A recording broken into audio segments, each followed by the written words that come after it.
Good morning बच्चों। Sunrise education academy Samdari में आपका स्वागत है। आज हम बच्चों पढ़ने जा रहे हैं कारक। कारक में हमने प्रथमा, द्वितीया, तृतीया और चतुर्थी विभक्ति पढ़ ली है और आज हम पढ़ेंगे पंचमी विभक्ति। पंचमी विभक्ति में बच्चों सबसे पहला नियम इसका हम पढ़ेंगे। अपाय सति यदम ध्रुवम तस्य अपादम संज्ञा भवति। ध्रुवम पाय अपादनम अपादने च पंचमी विभक्ति भवति। अर्थात ये जो वाक्य है इसका अर्थ यह है कि जब कोई वस्तु किसी से अलग होती है तो उसमें जो है पंचमी विभक्ति का प्रयोग किया जाता है। इसका जो चिन्ह होता है वो से और अलग। जैसे कि इसका उदाहरण दिया हुआ है, वृक्षात् पत्रम पतति, यानी वृक्ष से जो पत्ता है वह क्या नीचे गिरता है, तो इसमें जो पत्ता है वो वृक्ष से अलग हो रहा है, इसलिए यहाँ पर वृक्ष में पंचमी विभक्ति का प्रयोग किया गया है। और जो इसका कारण हो जाएगा वो हो जाएगा ध्रुवम पाय अपादानम। ये इसका क्या हो जाएगा, कारण हो जाएगा। इसी प्रकार से इसका जो दूसरा उदाहरण है, नृपः ग्रामात् आगच्छति, यानी कि राजा जो है गांव से आता है, तो इसमें जो राजा है वह गांव से क्या हो रहा है, अलग हो रहा है। इस वजह से ग्रामात् में पंचमी विभक्ति का प्रयोग हुआ है और कारण में हम ध्रुवम पाय अपादानम, ये इसका कारण हो जाएगा। अब है इसका दूसरा नियम। दूसरा नियम है भया अर्थानाम, यानी कि भय अर्थ में, रक्षणा अर्थानाम, यानी रक्षा करने के अर्थ में, च धातूनां प्रयोगे भयस्य यद हेतु अस्ति तस्य अपादानं संज्ञा भवति। यानी कि भय और रक्षा इन धातुओं में पंचमी विभक्ति का प्रयोग होता है। जैसे कि उदाहरण है, बालकः सिंहात् बिभेति, तो बालक शेर से क्या डरता है, तो इसमें भय कारण आया है, यानी बिभेति। इसमें जो बिब का मतलब क्या होता है, भय या डरना, तो सिंहात में पंचमी विभक्ति है और बिब धातु योगे कारणम हो जाएगा। इसी प्रकार से नृपः दुष्टात् रक्षति, तो इसमें जो दुष्टात् है इसमें तो पंचमी विभक्ति का प्रयोग हुआ है और रक्षति यानी रक्ष धातु योगे कारणम, यानी आपको इसमें जो है भय और रक्ष इन दो धातुओं को आपको याद में रखना है कि ये दो धातुएं अगर जिस सेंटेंस में होगी तो उसमें पंचमी विभक्ति का प्रयोग होता है। यहाँ पे विभ का मतलब भय या डरना होता है। इसी प्रकार से इसका तीसरा नियम, यस्मात् नियम पूर्वकं विद्या गृह्णते तस्य शिक्षक आदि जनस्य अपादान संज्ञा भवति। अपादाने च पंचमी विभक्ति भवति। यानी कि इसका अर्थ होगा कि नियम पूर्वक जो शिष्य है अपने शिक्षक से विद्या अर्जन करता है तो उसमें भी पंचमी विभक्ति का प्रयोग किया जाएगा।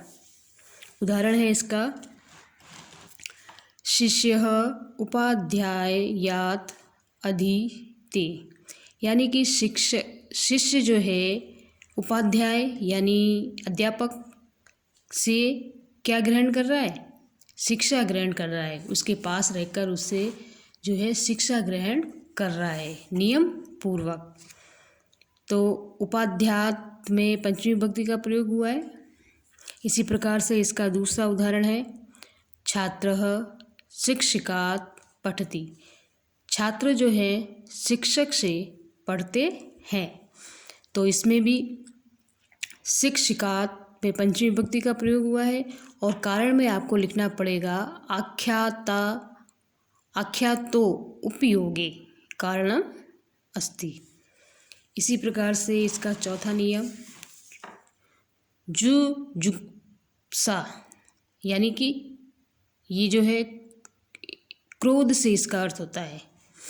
फिर है विराम, प्रमाद अर्थकम धातूनां प्रयोगे यस्मात् घृणा आदि क्रियते तस्य अपादानं संज्ञा भवति, अपादाने च पंचमी विभक्ति भवति। जुगुप्सा जिसका अर्थ होता है क्रोध, विराम यानी रुकना, प्रमाद यानी आलस, ये जो तीन धातुएं जिस वाक्य में आएंगी उसमें पंचमी विभक्ति का प्रयोग होगा। जैसे कि उदाहरण है महेशः पापात् जुजुप्सते, यानी कि महेश जो है पाप से क्या करता है, क्रोध करता है, यानी पाप से वह क्रोध करता है या पाप उसे करना अच्छा नहीं लगता है, कहने का मतलब है। तो इसमें पापात पंचमी विभक्ति का प्रयोग हुआ है। और जुजुप्सा जो है ये इसका धातु योगे कारणम हो जाएगा। कुलदीप अधर्मात् वीरमती, कुलदीप जो है अधर्म को रोकता है, तो अधर्मात् में पंचमी विभक्ति का प्रयोग हुआ है। और वीरमती का अर्थ होता है रोकना, तो इसमें जो धातु जो हो जाएगी वो क्या हो जाएगी, विराम, धातु योगे कारणम। मोहन अध्ययनात् प्रमाद्यति, मोहन जो है अध्ययन से आलस करता है, तो अध्ययनात् में पंचमी विभक्ति का प्रयोग हुआ है। और प्रमाद जो है धातु योगे कारणम। ये तीनों ही धातु है, तो इन तीनों धातुओं को आपको याद में रखना है। तीन धातुएं ये हो गई और दो धातुएं ये थी। जब आप इन धातुओं को याद करोगे तो आपको आसानी से पता चल जाएगा कि इसमें जो है पंचमी विभक्ति का प्रयोग होगा। इसके बाद में हम पढ़ेंगे पांचवा नियम। पांचवें नियम में भू धातो यह कर्ता तस्य यद उत्पत्ति स्थानं तस्य अपादान संज्ञा भवति, अपादाने च पंचमी विभक्ति भवति। भू प्रभाव, यानी कि भू धातु और भू के साथ में क्या जुड़ेगा, उपसर्ग। भू तो धातु हो गई और जो भी उत्पत्ति स्थान है और इस धातु के आगे जो है उपसर्ग भी लगेगा, तो हम समझ जाएंगे कि इसमें पंचमी विभक्ति का प्रयोग हुआ है। जैसे कि उदाहरण है यहाँ पर गंगा हिमालयात् प्रभवति, गंगा जो है हिमालय से निकलती है, तो प्र तो उपसर्ग हो गया और भू धातु योगे कारणम। काश्मीरेभ्यः विस्ताता नदी प्रभवति, अब इसमें काश्मीरेभ्यः, तो ये जो है पंचमी विभक्ति है जो कि द्विवचन है। और प्रभवति, प्र उपसर्ग हो गया और भू धातु योगे कारणम हो गया। अब इसका 6 नियम है जन धातो यह कर्ता तस्य या प्रकृति कारणम हेतु तस्य अपादान संज्ञा भवति, जरि कृतं तु प्रकृति, यानी कि जन धातु में पंचमी विभक्ति का प्रयोग किया जाएगा। अब जैसे कि उदाहरण है गोमयात् वृश्चिकः जायते, तो यहाँ पर गोमयात् में पंचमी विभक्ति का प्रयोग हुआ है और जायते यानी कि जन धातु योगे कारणम हो जाएगा। इसी प्रकार से कामात् क्रोधः जायते, यानी काम से क्रोध उत्पन्न होता है। तो कामात् पंचमी विभक्ति और जन धातु योगे कारणम। इसके बाद में 7वां नियम, कर्ता यस्मात् अदर्शनम इच्छति तस्य कारकस्य अपादान संज्ञा भवति, अपादाने च पंचमी विभक्ति भवति। अब इस वाक्य में ये कहा गया है कि जिस सेंटेंस में अदर्शन यानी गायब होने का संकेत होता हो या छुपने का संकेत होता हो, तो उसमें जो है पंचमी विभक्ति का प्रयोग होता है। अब जैसे कि बालकः मातु नीलीयते, यानी कि बालक जो है माँ से छुपता है, तो इसमें मातु पंचमी विभक्ति का प्रयोग हुआ है और नीलीयते जो है क्रिया है, नील धातु योगे कारणम हो जाएगा। इसी प्रकार से महेशः जनकात् नीलीयते, महेश जो है अपने पिता से छुपता है, तो इसमें अदर्शन होने का संकेत हो रहा है। तो जनकात में पंचमी विभक्ति का प्रयोग हुआ है और नीलीयते जो कि क्रिया है और नील धातु योगे कारण हो जाएगा। इसी प्रकार से वरणार्थकाम धातूनां प्रयोगे यह ईशिप्तित अर्थः भवति तस्य कारकस्य अपादानस्य संज्ञा भवति, अपादाने च पंचमी विभक्ति भवति।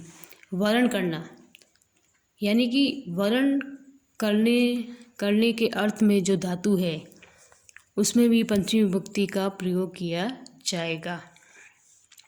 तो कृषकः यवेभ्यं गावं वारयति, यानी कृषक जो है जौ के खेत से गायों को क्या कर रहा है, हटा रहा है। तो यहाँ पे यवेभ्यम में पंचमी विभक्ति है, द्विवचन है,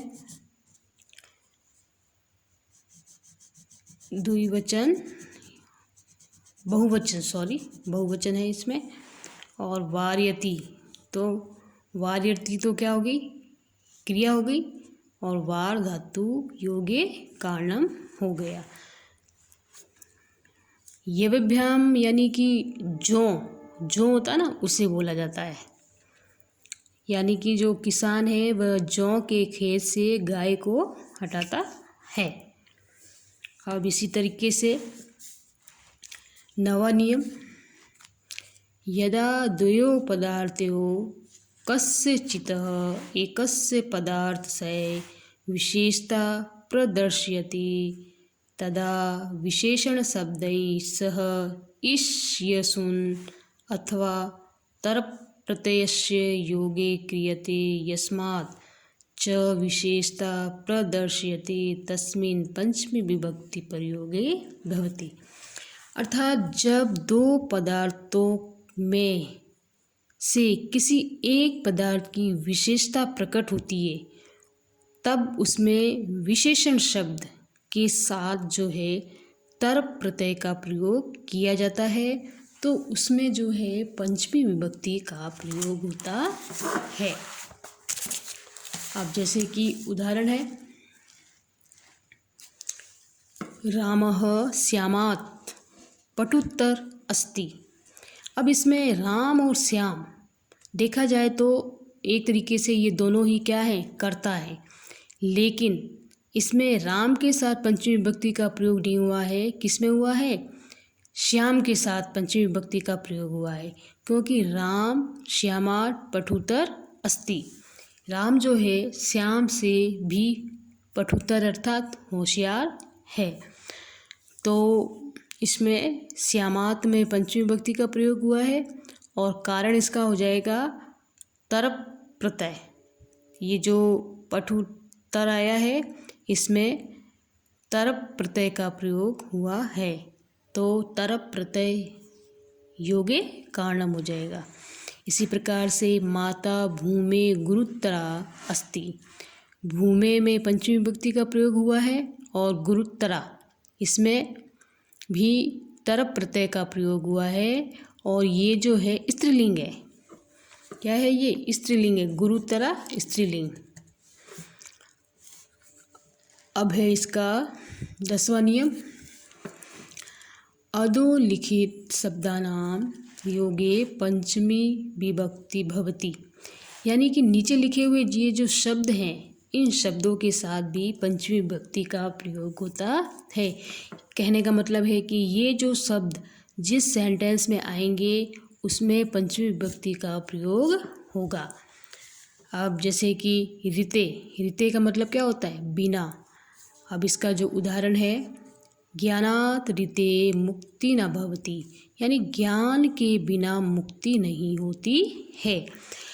जैसे कि मान लो आपके एग्ज़ाम में ये सेंटेंस आ गया तो आपको इसमें विभक्ति और कारण लिखना है। तो ज्ञानात् में तो पंचमी विभक्ति का प्रयोग हुआ है और कारण क्या हो जाएगा? ऋते शब्द योगे कारणम।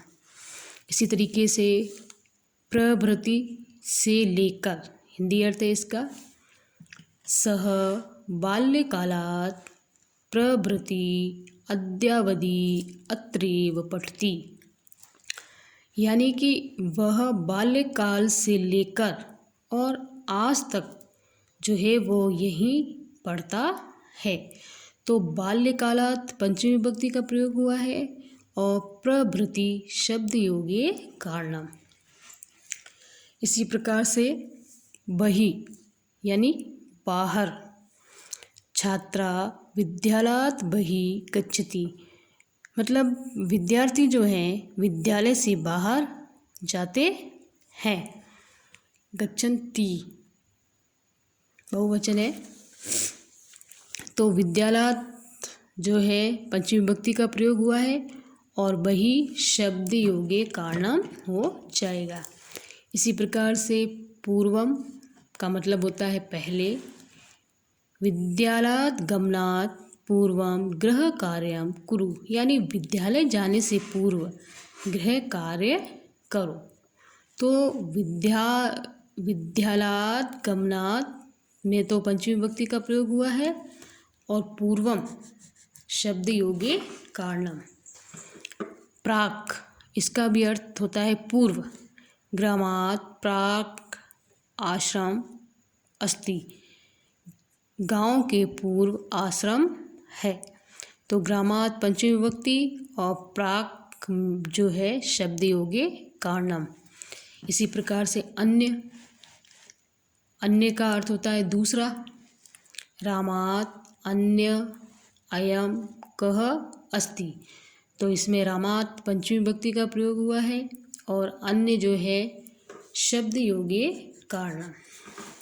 इसी प्रकार से अनन्तरम जिसका अर्थ होता है बाद में, यशवंत पठनात् अनन्तरम क्रीड़ा क्षेत्रम गच्छति, तो पठनात् में पंचमी विभक्ति का प्रयोग हुआ है और अनन्तरम जो कि शब्द योगे कारणम हो जाएगा।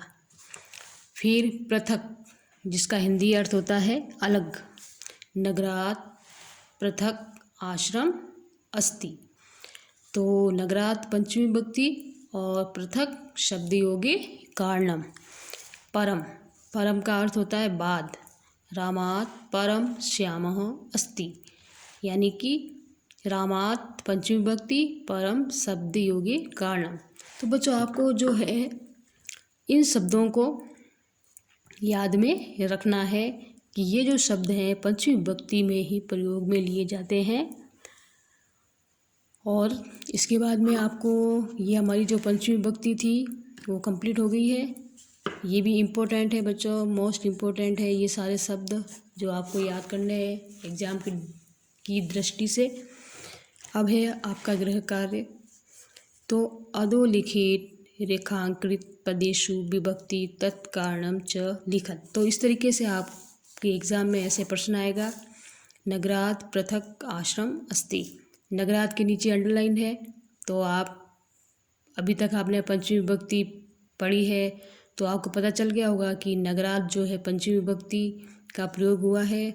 और पृथक ये शब्द अभी अपन ने पढ़े थे, ये रहा पृथक शब्द योगे जो है इसका क्या हो जाएगा, कारण हो जाएगा।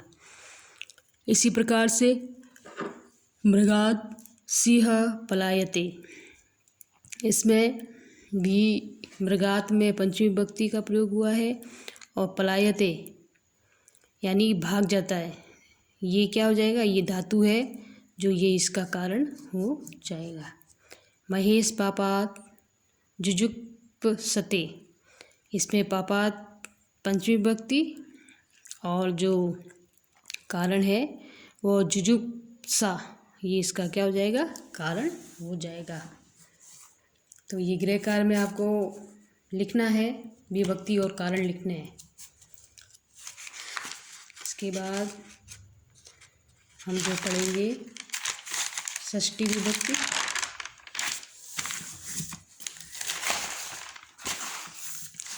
षष्ठी विभक्ति संबंधी,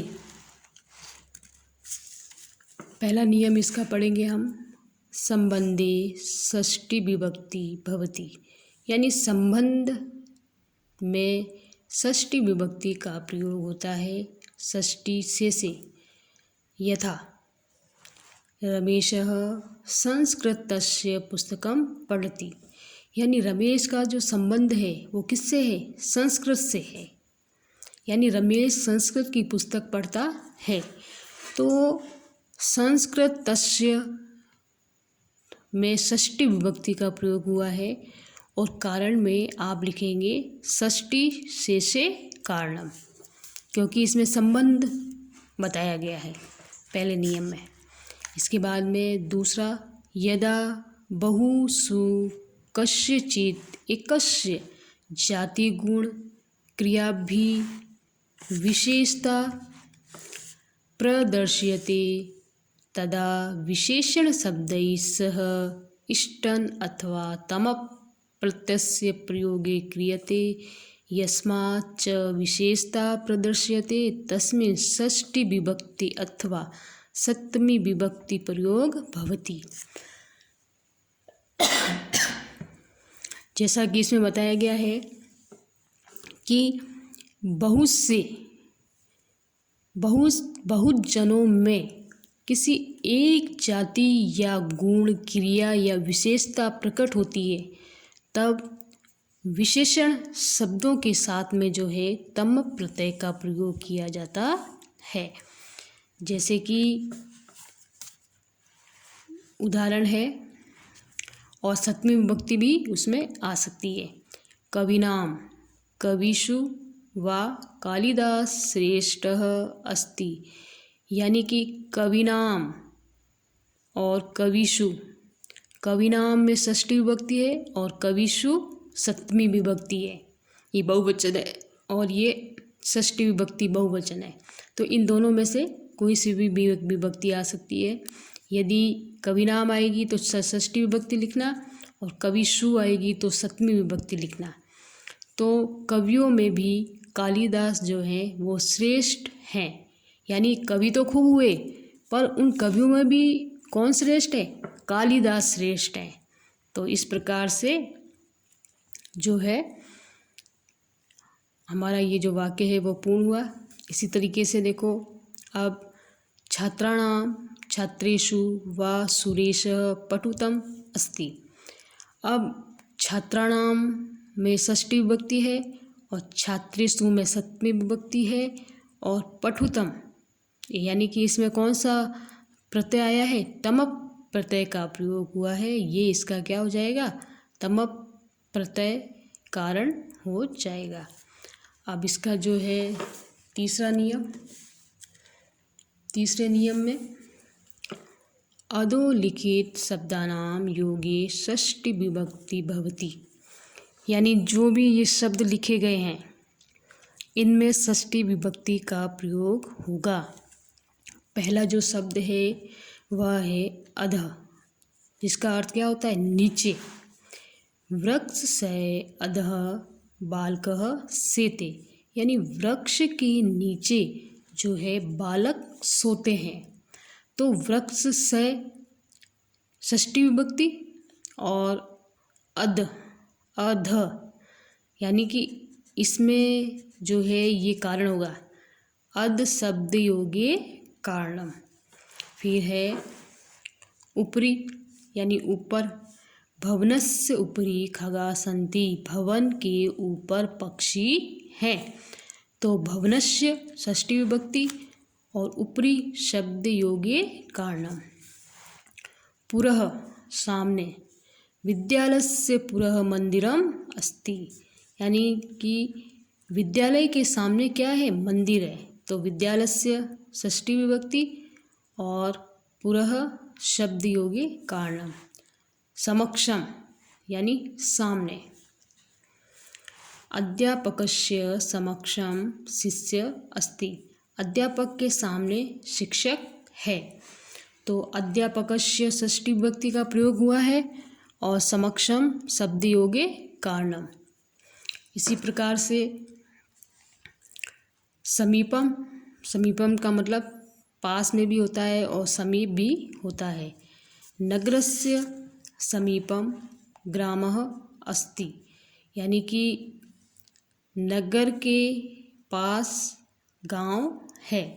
तो नगरस्य में षष्ठी विभक्ति का प्रयोग हुआ है और समीपम शब्द योगे कारणम। इसी प्रकार से मध्य, जिसका अर्थ होता है बीच में, पशूनाम मध्य ग्वालः अस्ति, पशूनाम षष्ठी विभक्ति बहुवचन है ये। और बाकी जो ये थे ना, नगरस्य, अध्यापकस्य, विद्यालयस्य, भवनस्य, वृक्षस्य, ये जो थे षष्ठी विभक्ति एक वचन का प्रयोग इसमें हुआ था। यानी पशुओं के बीच में ग्वाल है, बहुवचन है पशुनाम, जो पशु तो बहुत सारे हैं और उनके बीच में कौन है, ग्वाल है। तो पशुनाम जो है षष्ठी विभक्ति और मध्य हो जाएगा शब्द योगे कारणम। तो बच्चों, आपको इन शब्दों को याद में रखना है कि ये शब्द जिस भी सेंटेंस में आएंगे तो उसके साथ में षष्ठी विभक्ति का प्रयोग होगा। वैसे थोड़ा बहुत आपको लग रहा होगा कि ये कठिन है, लेकिन जब आप इसे पढ़ेंगे और याद करेंगे तो इतना आपको नहीं लगेगा। वैसे तो जो मोस्ट इम्पोर्टेंट विभक्तियाँ हैं वो तो द्वितीया, तृतीया, चतुर्थी इसमें से ही आते हैं, लेकिन बाई चांस इसमें से भी आ सकते हैं, तो आपको ये भी पढ़ना पड़ेगा। वैसे तो ये छोटी है, बस इतनी ही है। अभी इसमें 3 शब्द और बाकी हैं। 2 कृते के लिए, बालकस्य कृते दुग्धम आन्य, यानी बालक के लिए दूध लाते हैं। अब बालकस्य में षष्ठी विभक्ति है, कृते शब्द योगे कारणम। अंतः यानी अंदर, गृहस्य अंतः माता विद्यते, यानी घर के अंदर माता है। तो गृहस्य षष्ठी विभक्ति और अंतः शब्द योगे कारणम। फिर इसका है एक और नियम है, तुल्यवाची शब्दानाम योगे षष्ठी अथवा तृतीय विभक्ति भवति, यानी तुल्यवाचक शब्दों में यानी तुलना की जाए उसमें षष्ठी या तृतीय विभक्ति का प्रयोग होता है। जैसे उदाहरण है सुरेशः महेशस्य व महेशेन तुल्य अस्ति। अब इसमें देखो बच्चों, महेशस्य में षष्ठी विभक्ति है और महेशेन में जो है तृतीय विभक्ति का प्रयोग हुआ है। इन दोनों में से कोई भी विभक्ति आ सकती है एग्जाम में। और तुल्य जो है ये शब्द योगे कारणम हो जाएगा।